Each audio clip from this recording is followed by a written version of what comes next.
Hi my dear students, स्वागत है आपका अपना यूट्यूब चैनल इनटू के जलवा में। जो आज हम बात करेंगे लिक्विड सबस्टांस गैसेस सबस्टांस में कैसे चेंज करती है, इसके बारे में आज बात करेंगे।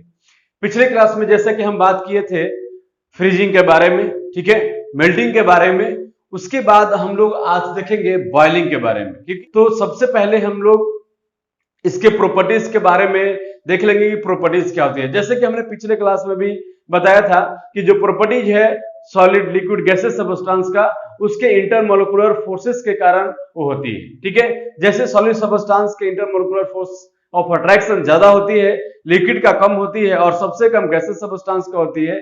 तो आज हम लोग लिक्विड से गैसेस सबस्टांस में कैसे चेंज होती है कोई भी सबस्टांस, उसके बारे में आज हम लोग देखेंगे।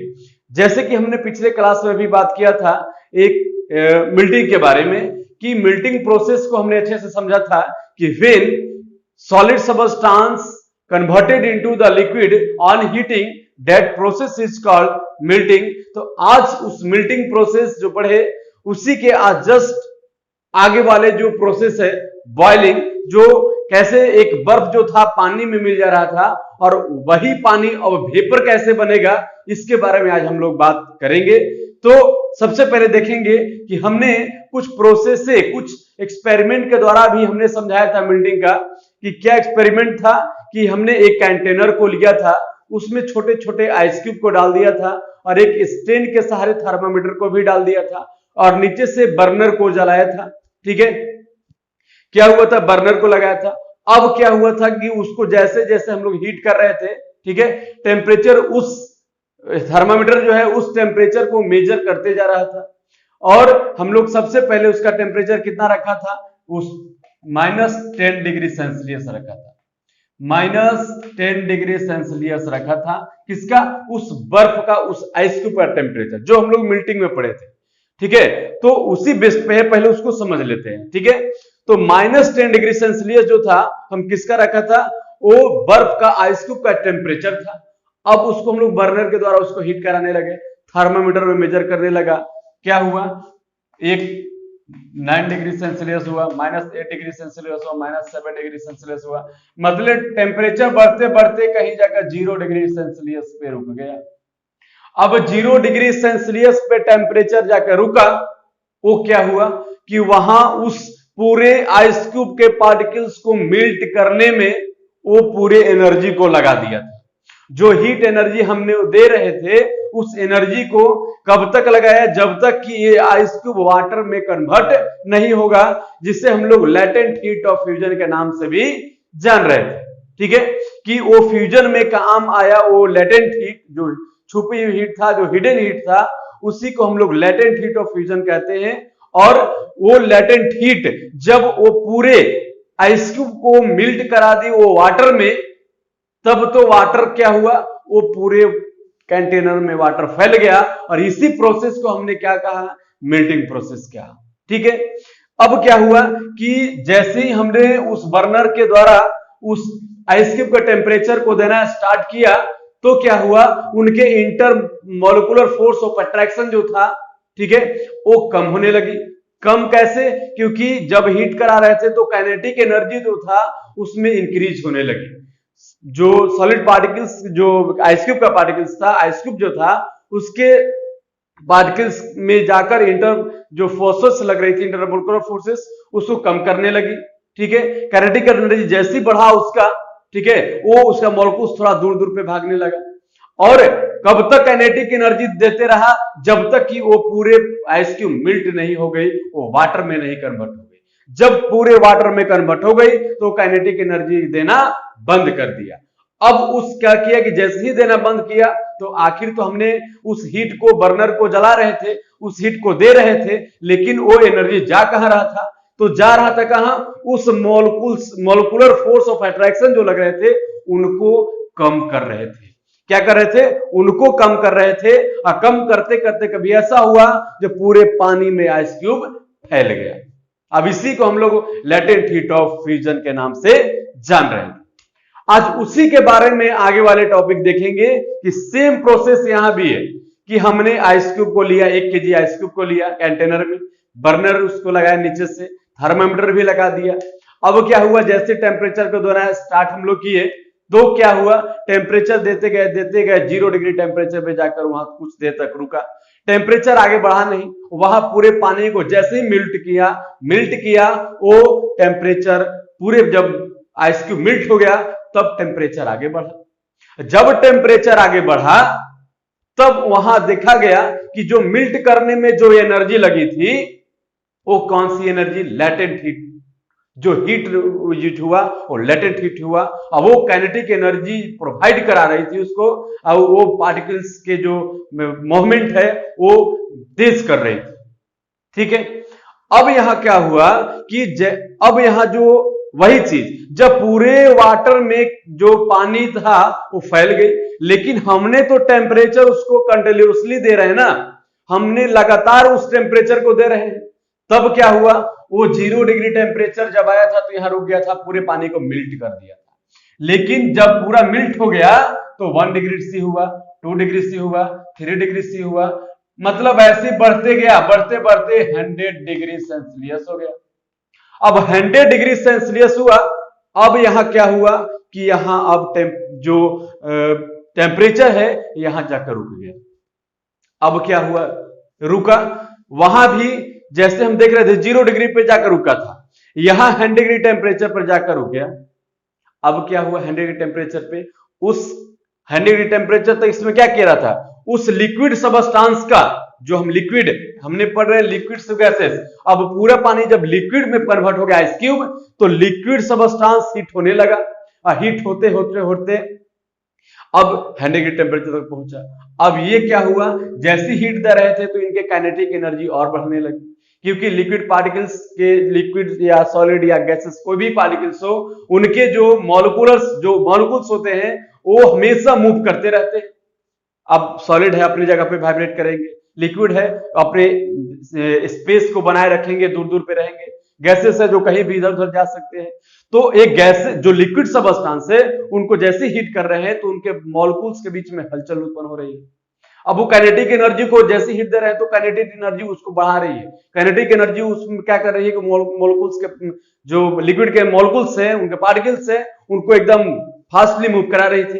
कराते कराते कभी ऐसा हुआ जो 100 डिग्री टेम्परेचर पहुंचा तो काइनेटिक एनर्जी देना बंद कर दिया। हीट एनर्जी बोला कि अब आपके पास काइनेटिक एनर्जी का सफिशिएंट हो गया, अब काइनेटिक एनर्जी अब हम आपको नहीं देंगे।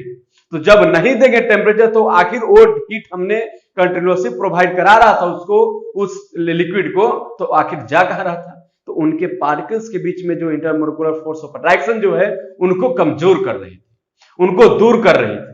और वो दूर जब हुआ तो एक दूसरे से फैल गई, और क्या हुआ, लास्टली वो 100 डिग्री टेम्परेचर पे वो वाटर क्या होने लगा, वो वेपर में कन्वर्ट होने लगा।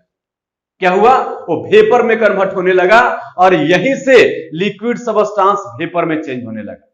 तो यहां से एक और भी एक एनर्जी यूज हुआ, हीट एनर्जी यूज हुआ, जिसको हम लोग लेटेंट हीट ऑफ वेपोराइजेशन के नाम से जानते हैं। कैसे, क्योंकि ये लिक्विड सबस्टांस 100 डिग्री टेम्परेचर पे जैसे पहुंचा तो वो वेपर में चेंज होने लगा। तो जब वेपर में चेंज होने लगा तो कुछ देर तक तो यहां रुका था, ठीक है, यहां तक तो कुछ देर तक रुका था, जब तक वो पूरे पानी इवेपोरेट नहीं हो गया तब तक ये क्या हुआ, इस लेटेंट हीट को ये इसको देता रहा। तो इसको जब पूरे मिल्ट है ना, जब लिक्विड से वेपर में चेंज होना, जब यहां से जब ही टेम्परेचर को दे रहे थे तो लिक्विड लिक्विड ही रह रहा था, ऐसा नहीं कि वेपर बन गया। लेकिन जैसे ही 100 डिग्री टेम्परेचर पे पहुंचा वो लिक्विड वेपर बनना स्टार्ट हुआ, स्टेट में के प्रॉपर्टी, वो मैटर के प्रॉपर्टी में चेंजिंग आने लगा। तो जो चेंजिंग आने लगा वो क्या दिया, वो लेटेंट हीट दिया, और जो वेपर में चेंज होने लगा इसलिए उसको लेटेंट हीट ऑफ वेपराइजेशन के नाम से जानते हैं। उनके पार्टिकल्स जो लेटेंट हीट है, जो हीट प्रोवाइड करा रहे हैं, वो लिक्विड के पार्टिकल्स ऑब्जर्व कर रहे हैं। ऑब्जर्व करते करते कभी ऐसा होगा जो 100 डिग्री टेम्परेचर पर पहुंचा और वो पूरे कन्वर्ट होने लगा, किसमें, वेपर में, स्टीम में, वाष्प में कन्वर्ट होने लगा। तो इसी को हम लोग लेटेंट हीट ऑफ वेपराइजेशन के नाम से जानते हैं। जो वो लेटेंट हीट जो वो ले रहा था, वो कितना ले रहा था, वो to 22.5 into 10 के पावर 5 जूल पर केजी। ये इतना एनर्जी वो लिक्विड, वो लेटेंट हीट इसको मिला तब जाकर वो वेपर में कन्वर्ट होने लगा। इतना जाकर लेटेंट हीट मिला तब जाकर वो किसमें, वेपर में कन्वर्ट होने लगा। तब यहां से हम कहेंगे कि लेटेंट हीट ऑफ वेपराइजेशन जो होगा वो इतना होता है। ठीक है, ठीक है। तो ये चीज हमने देखा कि जो लिक्विड सबस्टांस है गैसीय सबस्टांस में कैसे चेंज हुआ, इसके बारे में हमने देखा। अब यहां देखेंगे कुछ टॉपिक है कि the process in which liquid substance change into gases on heating. जब लिक्विड सबस्टांस को हीटिंग करते हैं तो वो क्या गैसीय सबस्टांस में चेंज होगा, और ये प्रोसेस क्या कहलाता है, बॉइलिंग कहलाता है। अब वो वेपर कब चेंज हुआ, अब जैसी लिक्विड था हमने हीट कराते कराते वो वाष्प में कब कन्वर्ट हुआ, जब 100 डिग्री टेम्परेचर आया तब ना कन्वर्ट हुआ। तो कहेंगे कि लिक्विड का जो बॉइलिंग पॉइंट होगा वो कितना डिग्री होगा, 100 डिग्री सेल्सियस होगा। जो बॉइलिंग पॉइंट लिक्विड का कितना होगा, 100, क्योंकि 100 डिग्री सेल्सियस पर ही वो बॉयल करना स्टार्ट किया ना। यहां से उसने बॉयल नहीं किया, 2 3 4 5 6 7 8 बढ़ाए, वो बॉयल नहीं किया, लेकिन जैसे ही 100 डिग्री टेम्परेचर पहुंचा तो वो बॉयल करना स्टार्ट हुआ। तो इसी को हम लोग क्या कहेंगे कि अगर वो जब कोई लिक्विड 100 डिग्री टेम्परेचर पर पहुंचेगा तो बॉयल करना स्टार्ट होगा, प्रेशर होगा, इसीलिए इसको हम लोग melting boiling point of water कहेंगे 100 डिग्री सेल्सियस होगा। When heat is supply, जब किसी उसमें हम हीट सप्लाई कर रहे थे continuously, then kinetic energy increases. Kinetic energy को क्या कर रही थी, बढ़ा रही थी, काइनेटिक एनर्जी को तेज कर रही थी, जैसे उसके पार्टिकल्स के बीच में हलचल उत्पन्न कर रही थी। ठीक है, मूवमेंट करा रही थी, जब बहुत जल्दी मूवमेंट मतलब कराने लगी। देन क्या हुआ, इंटर पार्टिकल स्पेस इंक्रीजेज, और उनके पार्टिकल्स के बीच में जो स्पेसेस थे वो बढ़ने लगे, दूर दूर जाने लगे। अब बढ़ने लगे तब forces of attraction between particles weak, और उनके फोर्सेस ऑफ अट्रैक्शन जो हुआ, जब जाहिर सी बात है बढ़ा उसके स्पेस तो अट्रैक्शन जाहिर सी बात है कम लगेगा। अब यहां भी जो क्या हुआ कि फोर्सेस ऑफ अट्रैक्शन जो हुआ वो क्या हुआ, बढ़ने लगे। अब बढ़ते बढ़ते क्या हुआ कि उनके जो पार्टिकल्स है वीक होने, अट्रैक्शन कम होने लगे और वो पार्टिकल्स फास्टली मूव करने लगे, वेपर में चेंज होने लगे। अब क्या हुआ, लास्टली एट बॉइलिंग पॉइंट, जैसे ही बॉइलिंग पॉइंट पे पहुंचा मतलब 100 डिग्री पे पहुंचा तो particles of liquid have sufficient kinetic energy, और जब उसको सफिशिएंट काइनेटिक एनर्जी मिला then it overcome the forces of attraction between particles, और पार्टिकल्स के बीच में फोर्सेस ऑफ अट्रैक्शन वो कम करने लगा। Then finally it changes between liquid to gases, और ये फाइनली सबस्टांस लिक्विड से गैसेस में चेंज होने लगे। ठीक है, अमाउंट, अब इसको लेटेंट हीट किसको कहते हैं, हमने 1 kg आइस को लिया, 1 kg आइस को हमने लिया और आइस क्यूब को लिया था, तो उसको कन्वर्ट जितना हम लोग एनर्जी dे रहे थे। ठीक है, तो लेटेंट हीट क्या कहलाता है, amount of heat energy that required to change the 1 kg liquid into vapour.